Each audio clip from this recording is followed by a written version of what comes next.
সালাতু সালাম গো আমার দরুদ সালাম গো আমার কোয় নবী মুস্তাফায়।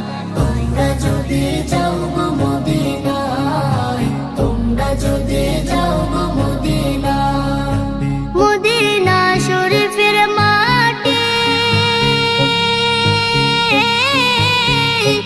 আমার চোখে মুখে বুকে মাখিও।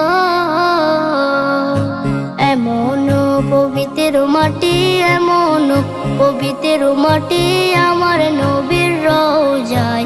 তোমরা যদি যাও গো মদিনায়, তোমরা যদি যাও গো মদিনায়। ইয়া রাসূলুল্লাহ ইয়া হাবিবাল্লাহ, ইয়া রাসূলুল্লাহ ইয়া হাবিবাল্লাহ।